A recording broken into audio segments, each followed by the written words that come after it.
kwa kutubu, wa auma bibasarihi ila samaa, lakini aliashiria tu kwa macho yake kuelekeza juu. Wanadima biqalbihi, lakini amejuta kwa moyo wake. Faqala Allahu ta'ala, Mwenyezi Mungu Subhanahu wa Ta'ala akasema, ya malaikati inna abdi ajaza ani taubati bilisani, enyi malaika wangu, hakika mja wangu ameshindwa kutubu kwa kutumia ulimi wake. Wanadima biqalbihi, lakini amejuta kwa moyo wake. Fala udhi'u taubatahu wa nadamatahu biqalbihi, siwezi kupoteza bure toba yake na majuto yake kwa moyo wake. Ashhidu anni kad ghafartu lahu, weni mashahidi kwamba mimi nimeshamsamehe mja wangu. Kwa hivyo kutubu kwa Mwenyezi Mungu Subhana, kila mmoja anatakiwa afanye hivyo, na tumuombe Mungu atupe husnul khatima, atupe mwisho mwema. Siku ya kufa tutamke shahada, na shahada yenyewe sio ya kificho ficho, iwe shahada inayotoka moyoni na mdomoni. Durratul majalisi. Qala Allahu Ta'ala fi surati an-Nur, Mwenyezi Mungu Ta'ala amesema kwenye surati an-Nuri, watubu ila Allahi jami'an ayyuhal mu'minun la'allakum tuflihun.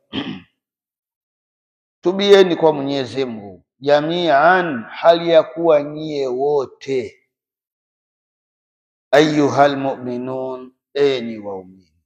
Wanaotakiwa kutubu hapa ni waumini. Mtu asiyekuwa muumini hata akitubu toba yake si ya kweli. Ili iwe toba ya kweli, kwanza uwe muumini, kisha ndo uanze kutubu kwa Mwenyezi Mungu kwa makosa mbalimbali yaliyojiri juu yako. La'allakum tuflihun, ili mpate kufanikiwa, ili mpate kufaulu. Kufaulu kumbe kupo kwenye kufanyaje? Kwenye kutubu.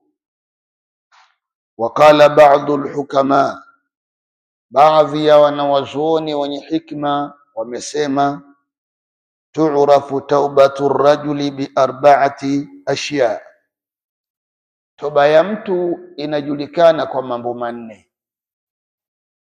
Awaluha, jambo la kwanza kati ya manne hayo, an yamna'a lisanahu min alfuduli, ni kuzuia ulimi wake na kuzungumza maneno ya ziada. Maneno ya ziada ni yale maneno yasiyokuwa na maana, hayo ndio maneno ya ziada. Kule kuzuia ulimi wake mtu asiongee maneno ya hovyo, hii ni moja katika alama ya tauba. Walghaibati wannamimati walkadhibi, na kuzuia ulimi wake na kusengenya na kuchongeza na kusema uongo. Hapa mtu akijizuia na haya, hii ni moja katika alama ya toba. Wathani, na alama ya pili ya toba, an la yara fi qalbihi hasadan wala adawatan li ahadin minan nas. Alama ya pili ni kuwa asione ndani ya moyo wake kuwa kuna hasadi au kuna uadui kwa yoyote miongoni mwa watu. Alama hii itamfanya kuwa yeye kweli ameingia kwenye toba. Lakini ikiwa mtu eti anatubu lakini bado ndani ya moyo wake kuna chuki ya kuwachukia wenzake, au kuna hasadi inayomtafuna ndani ya mwili wake, kwa ajili ya wenzake, labda vile wanavyopata neema mbalimbali. Na Mungu hachoki kuweka neema kwa waja wake, kila siku anawapa hawa, anawapa hawa, anawapa hawa. Sasa wewe ikiwa una ugonjwa huo wa hasadi, basi utakufa mapema, kwa sababu kila pake kucha Mwenyezi Mungu anagawa riziki zake, na anayempa anamtaka yeye. Sengine yule wewe unayemchukia ndo Mungu huyo huyo anampa. Sasa hapo ndo utaumia mpaka unakufa.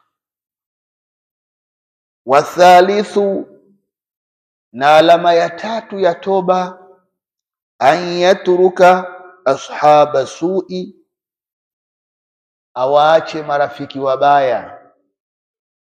Wala yusahibu ahadan minhum, wala siwe rafiki kwa yoyote miongoni mwao. Ni kama mtu alikuwa na marafiki, lakini marafiki wenyewe ni waovu, kipindi hicho na yeye ni muovu, basi ule uovu akiwa ameuacha, basi na hao marafiki pia nao waachane nao. Warabiu, alama ya nne, an yakuna musta'idan lilmaut, awe ni mwenye kujiandaa kwa ajili ya kufa.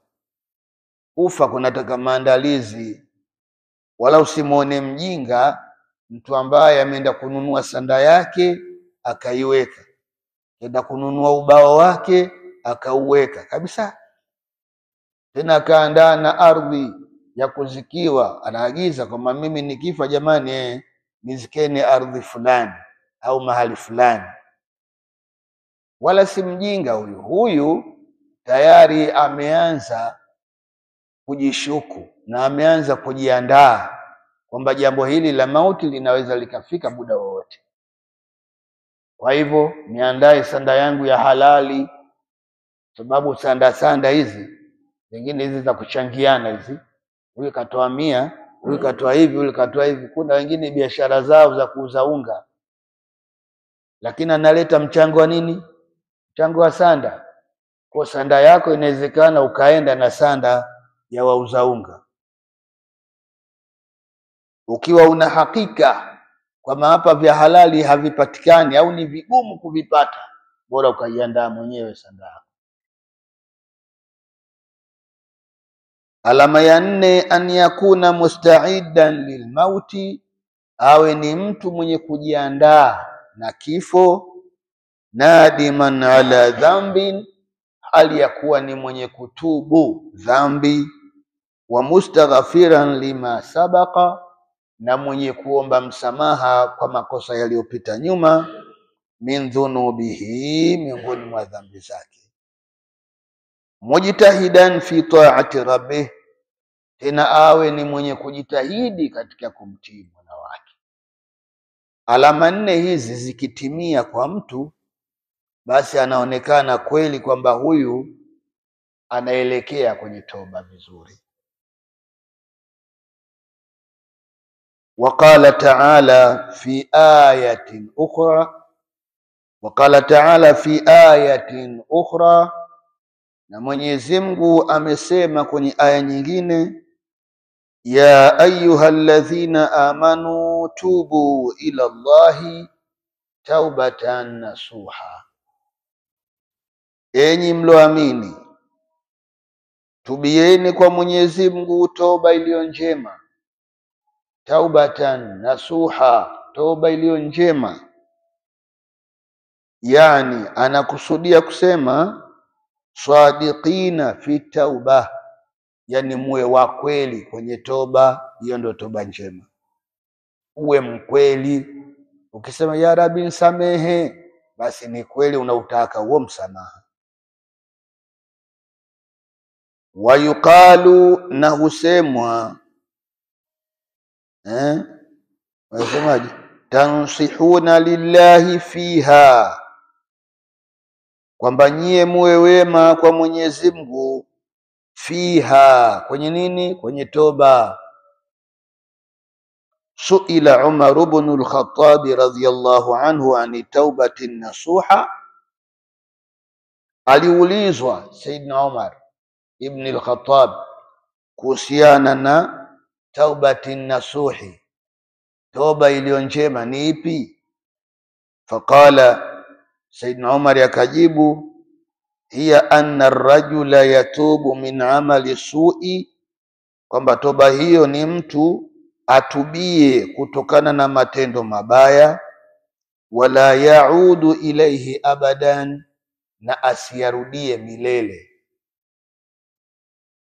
Kama ruya ani nabii, kama ilivyopokewa maneno kutoka kwa Bwana Mtume sallallahu alayhi wasallam, annahu qal, wa Mtume amesema, almustaghfiru billisani almusirru ala dhambi, mtu ambaye ni mwenye kuleta istighfari kwa ulimi tu, kila saa ukimwona astaghfirullah astaghfirullah astaghfirullah, ulimini haitoki astaghfirullah alazim wa atubu ilaihi, anakwenda nazo vizuri sana, lakini ni kwenye ulimi tu.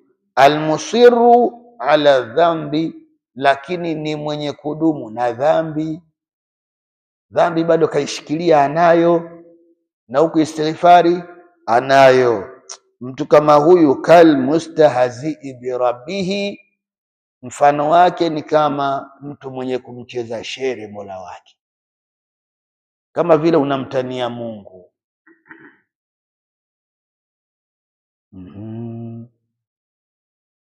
Rawdatul ulama hiyo.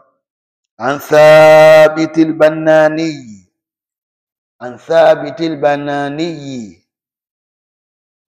maneno yametoka kwake Thabitul Banani, mmoja katika mabwana wa sufi, mmoja katika sufi, masufi yaliokuwa yale wenyewe, ni huyu Thabitul Banani.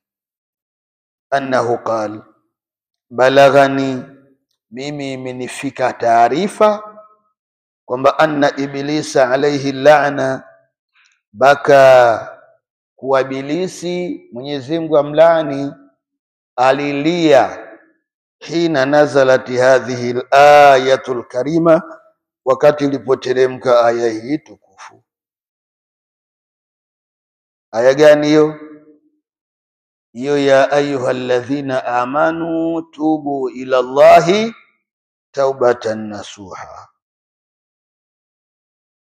Tafsirul Lubab. An Abi Bakari, maneno yametoka kwake Sayyidina Abi Bakari Siddiqi radhiyallahu anhu, ani nabii alayhi salatu wassalam, annahu qala, kutoka kwake Bwana Mtume sallallahu alayhi wasallam amesema, alaikum bila ilaha illa Allah wal istighfar, jilazimisheni. Alaikum bila ilaha illa Allah, alaikum ni ismu fi'li bimaana ilzamu, mjilazimishe kutamka la ilaha illa Allah, wal istighfar, pia nayo mjilazimishe nayo. Fa akthiru minhuma, kithirisheni mawili hayo. Kila muda mtu uwe ulimi wako ratban bidhikrillah, ulimi huko unacheza cheza huko mteke kwa kumtaja Mungu, la ilaha illa Allah, la ilaha illa Allah. Ukipata idadi fulani hivi unaweza ukasema astaghfirullah astaghfirullah, pia nayo upate idadi kubwa. Fa inna iblisa alayhi la'na, kwani Ibilisi Mwenyezi Mungu amlaani. Qala, Ibilisi alisema, ahalaktu nnasa bidhunubi wal maasi, mimi nimewaangamiza watu kwa kutenda dhambi na maasi. Hiyo dhambi na maasi unaweza ukahisi kama vile ni vitu tofauti hivi, kwamba dhambi kitu kingine na maasi kitu kingine, lakini hivi ni vitu kimoja, ila vinazidiana ukubwa.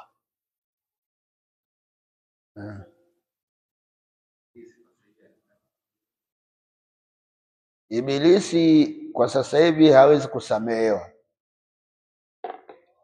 Mungu kisha mnyima nafasi hiyo.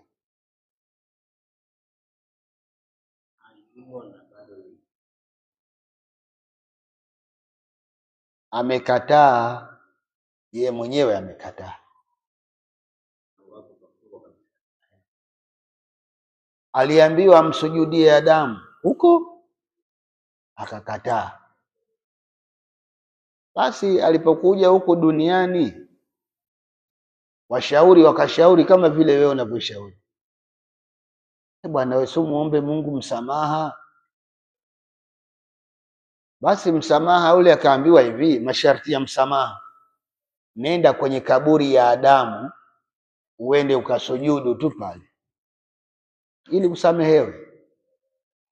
Asikiliza majibu aliyojibu: sikumsujudia akiwa hai, nimsujudie ikiwa yuko kaburini?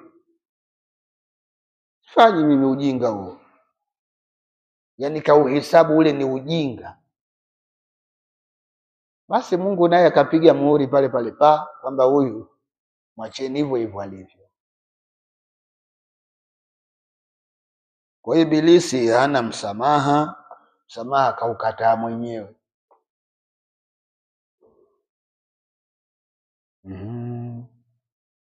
Wa ahlakuni bila ilaha illa Allah, lakini wao wananiangamiza mimi kwa kusema la ilaha illa Allah. Neno hili ukilisema, Ibilisi anakimbia, anakuona wewe adui, hutaki vile ninavyotaka mie. Unasema la ilaha illa Allah, wewe unataka uende peponi wewe. Sasa na yeye na watu wa peponi tofauti.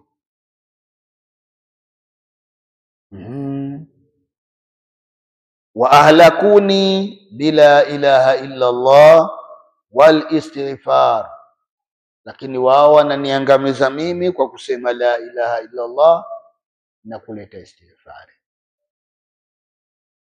Falamma raaitu dhalik, wakati mimi nilipoligundua hilo kwamba jamaa wananiangamiza mimi kwa mambo haya mawili au kwa kauli mbili hizi, basi ahlaktuhum bil hawa, na mimi nimewaangamiza wao tena kwa mapumbao, nikawaletea mambo ya kipumbavu. Sasa hayo mambo ya kipumbavu hayo wakiyaingia tu wanasahau hiyo la ilaha illa Allah, wanasahau hiyo astaghfirullah. Na hapa ndipo utakapoona ndani ya kila nyumba ya mtu hapakosi TV. Ile TV ina matumizi mengi, mazuri na mabaya ya muhimu, lakini nyumba nyingi matumizi yake si mazuri. Utakuta kuna mipira, kuna miziki, kuna vichekesho, kuna katuni, kuna kadha, yani kuna mamrorongo wa vitu vingi sana vibovu vyote. Lakini ndani ya TV huko utakuta kuna mawaidha yapo, Qurani inasomwa, hadithi za Mtume zinasomeshwa, na tafsiri za Qurani zinasomeshwa, na dua mbalimbali zinasomeshwa. Kuna mazuri pia yamo mengi tu, lakini watumiaji na matumizi yetu ndio tunakwenda hovyo. Sasa hili ndio hawa aliyoiweka Ibilisi ili atukamate, tuache la ilaha illa Allah, tuache istighfari. Na hakuna kitu kinachotuchanganya zaidi kama mpira. Mpira umeshika dunia. Mashehe, maimamu, wachungaji, makasisi, maraisi, wabunge na wananchi wote kwenye mpira hapo hatunasuki. Sasa mapenzi yako ukiyaweka ndio sehemu kubwa kwenye michezo, basi ujue shetani ameshafungua mlango mkubwa kwako, anakusahaulisha yale ya muhimu, alafu unaambatana na yale yasiyokuwa muhimu. Wahum yahsabuna annahum muhtadun, na hali ya kuwa wao wanahisi kwamba ni wenye kuongoka, tena wanajihisi kuwa wao ni wema, lakini kumbe wameingia kwenye mtego. Kule Zanzibar ule uwanja mkubwa ule wa mpira ule wa Amani Stadium, pembeni tu hapa kuna msikiti. Msikiti ule ulijengwa kwa ajili ya watu wanaokwenda kuangalia mpira pale wasikose kuswali. So, watu wanafika pale kwanza, wanaingia kule msikitini, wanaswali, wakimaliza ndio wanakwenda uwanjani. Sio mbali, msikiti huu hapa na uwanja huu hapa. Lakini sasa sikiliza, mpira umewekwa 10:00 ndio mpira unaanza. Tiketi unakata saa ngapi? Tiketi kukata kwake kuanzia saa 7, saa 5, saa 7, saa 9 mpaka saa 10 yenyewe. Wewe ukianza kuswali kwanza, ikisha ndio uende uwanjani, utakosa nafasi au utakosa tiketi. Mtu anaonaje? Anaona bora niende kwanza, nikimaliza half time pale ndio naenda kuswali. Lakini ni uongo, unajidanganya. Half time ikifika pale sasa mashabiki ndio mnaanza kuambizana habari za mchezo jinsi ulivyokwenda. Utatoka. Ibilisi hapo ndo anazidi kukupambia mzee. Mwenzako anakuuliza kwani yule nani amevaa jezi namba ngapi?